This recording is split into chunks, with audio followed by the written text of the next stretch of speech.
parabole du Saint d'Israël, il disait l'un sera pris, l'autre sera laissé. Cette expression est illustrée, prêchée par les disparitions entières des secondes. D'autres, ils ont des visions concernant les prix, mais ils n'arrivent pas à faire la distinction. Ce qui est spirituel peut se manifester autrement dans le physique. Cet enlèvement de disparition entière de secondes, la plupart se basent sur Enoch. Enoch marcha avec Dieu, puis il ne fut plus parce que Dieu le prit. Ce qui est bizarre, ces personnes font un effort extraordinaire, mais ils deviennent aveugles concernant Noé. Dans sa parabole, concernant ces événements, il donne l'exemple de deux personnages, Noé et Lot dans Luc. Il donne l'exemple dans sa parabole, comme à l'époque de Noé. Nombreux viennent juste dire que ça sera comme à l'époque de Noé, sans chercher la raison spirituelle de sa parabole. La raison spirituelle de sa parabole est ceci. Après le déluge, Noé offra un holocauste au Créateur. Cela plut au Créateur. Le Créateur décida de ne plus menacer la terre avec les eaux du déluge. J'ai établi mon alliance avec vous. Aucune chair ne sera plus exterminée par les eaux du déluge. Rappelez-vous que dans la Bible, les nations sont considérées comme des eaux. Et les eaux que tu as vues, sur lesquelles la prostituée est assise, ce sont les peuples des foules, des nations. Vu il avait fait une alliance, et il a promis de ne plus menacer la terre avec l'eau du déluge, il sera de même aussi avec Israël. Il dit, il en sera pour moi comme des eaux de Noé. J'avais juré que les eaux de Noé ne se répandraient plus sur la terre. Je jurai de même de ne plus m'irriter contre toi et de ne plus te menacer. À chaque fois, le Créateur menaçait Israël à travers des eaux, qui sont les nations, lorsqu'Israël désobéissait le commandement. Mais comme si Israël va offrir aussi un sacrifice qui va plaire au Créateur, ça dit que c'est garder les commandements, sa loi dans son cœur. Et ça sera maintenant l'accomplissement de la nouvelle alliance dans son intégralité. Je t'offrirai un sacrifice de louange. Comme à l'époque de Lot. Beaucoup de personnes oublient, dans la Bible, le Créateur, il y a des endroits où il dit qu'il a enlevé Israël du feu de Sodome et Gomorrhe. J'en ai renversé d'entre vous, en la manière que Dieu renversa Sodome et Gomorrhe. Et vous avez été comme un tisson arraché, enlevé du feu. Si votre compréhension de l'enlèvement consiste à dire la disparition entière des secondes, dans ce cas, vous n'avez pas compris les langages spirituels. Ces personnes utilisent souvent 1 Thessaloniciens 4, verset 17. Parce qu'il est écrit, ils seront enlevés sous le nuée. Mais ils se posent jamais des questions. Quelle est la raison qu'ils vont monter sous le nuée à la rencontre du Seigneur? Et ils oublient, dans les Écritures, même Moïse fut enlevé sous le nuée à la rencontre du Seigneur. Je m'explique. Moïse entra au milieu de la nuée et il monta. L'expression monter aussi, c'est au passif, simple. Alors, le passif en hébreu est naphil. Cette expression en naphil en hébreu donne le sens être enlevé, être emmené, être emporté au loin. Bible du semeur qui a compris. Et Moïse pénétra dans la nuée et il monta plus haut sur la montagne. Souvenez-vous, il est écrit que la nuée, c'est un char. Il prend les nuées pour son char. Il s'avance sous les ailes du vent. Dans les Écritures, nous constatons cela, que le Créateur se déplace souvent avec la nuée. Et la nuée avait permis à Moïse d'être enlevé plus haut sous la montagne. Paul explique ces choses d'une manière chronologique. C'est la nuée que Paul parle dans 1 Thessaloniciens 4, 17. Il ne s'agit pas de quitter la terre comme les gens illustrent, mais cette nuée est bien illustrée dans l'Apocalypse. Il vient avec les nuées et tout eux le verra. Ensuite, nous les vivants qui seront restés, nous serons tous ensemble enlevés avec eux sur des nuées à la rencontre du Seigneur, dans les airs. Car lui-même sera déjà sur une nuée dans les airs.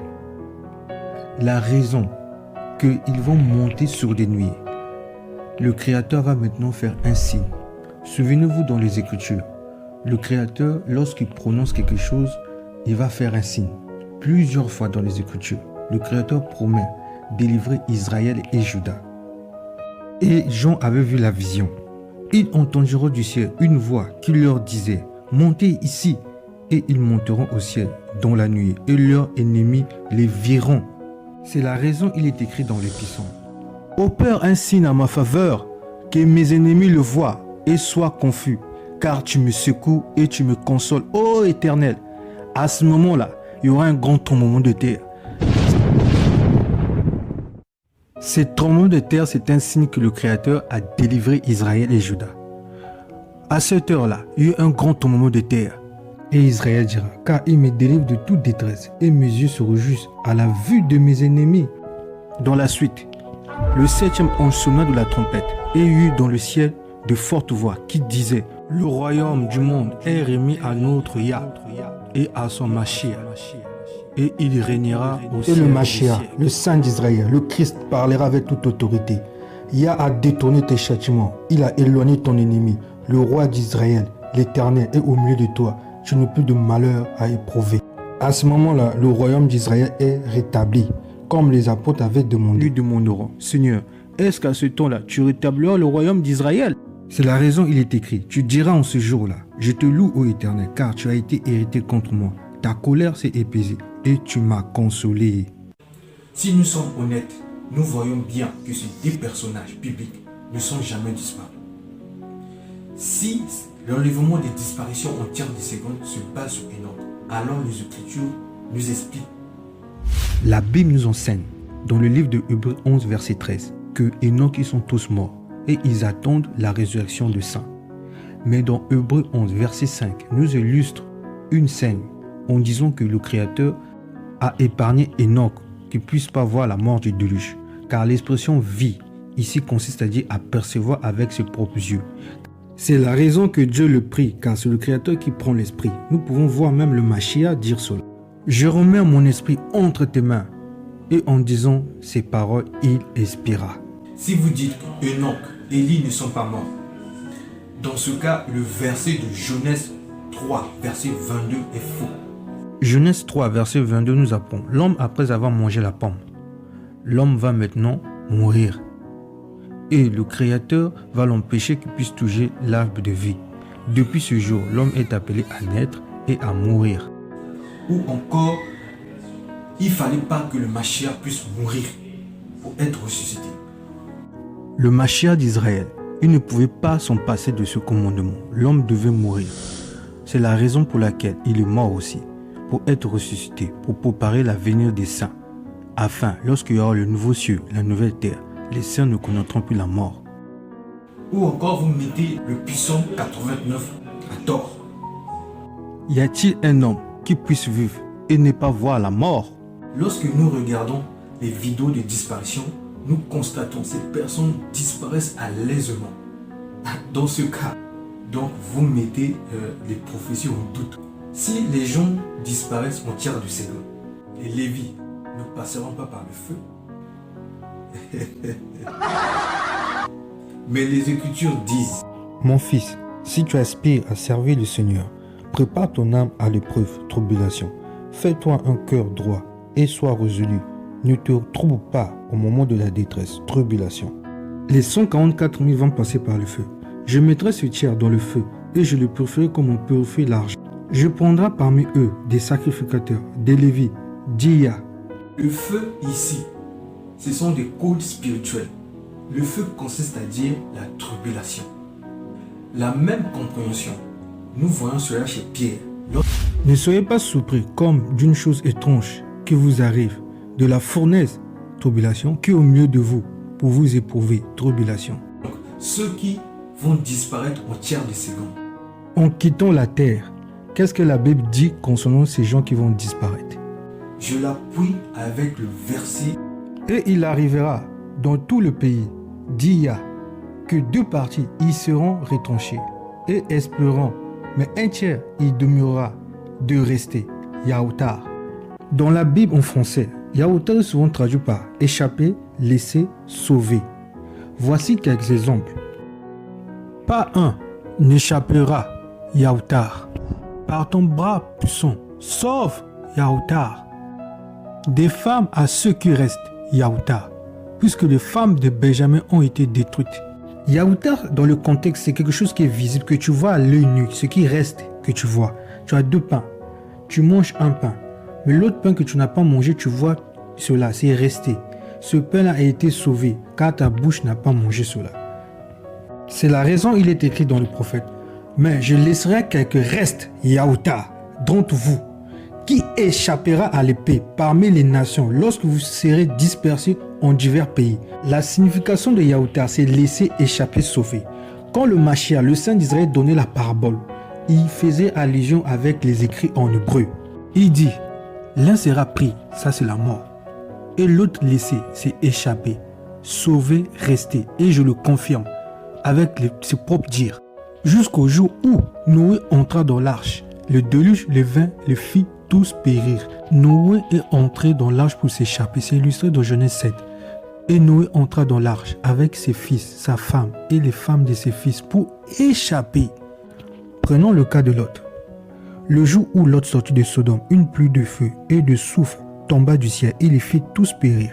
Lot est sorti de Sodome pour s'échapper. C'est illustré dans Genèse 19. Il se souvient d'Abraham. Il fit échapper Lot. Voilà pourquoi il est écrit dans le psaume. Que le méchant tombe dans leur filet et que j'échappe en même temps. En même temps, lorsque Noé est entré dans l'arche pour s'échapper, en même temps le méchant périssait. En même temps que Lot aussi est sorti de Sodome, en même temps il y a des méchants qui sont. C'est l'une des raisons. Il dit, il en sera de même.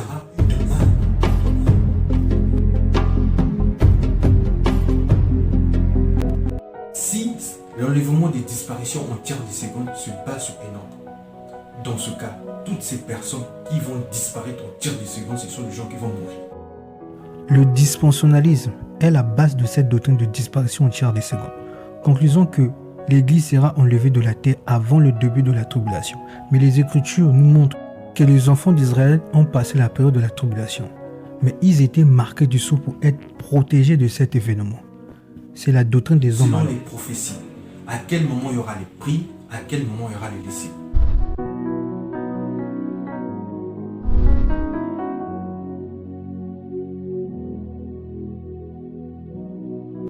Le Mashiach, le Saint d'Israël, selon les prophéties, actuellement, Israël biblique est en Égypte spirituelle.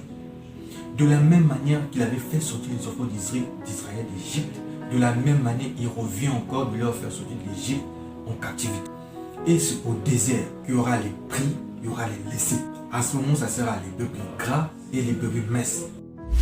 Le brebis mince, c'est celui qui n'a pas de péché et qui est patient, attend le berger pour être nourri. Le brebis gras, c'est celui qui a le péché, qui est parti manger les choses des nations.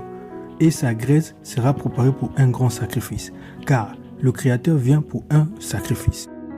Fais silence devant le Seigneur. Yah, car le jour de Yah est proche, car Yah a préparé un sacrifice. Il a sanctifié ses convois. J'ai toujours posé la question, comment se fait-il? Ces personnes deviennent aveugles constamment, il en sera de même. Et soudain, ils ont trouvé la vue.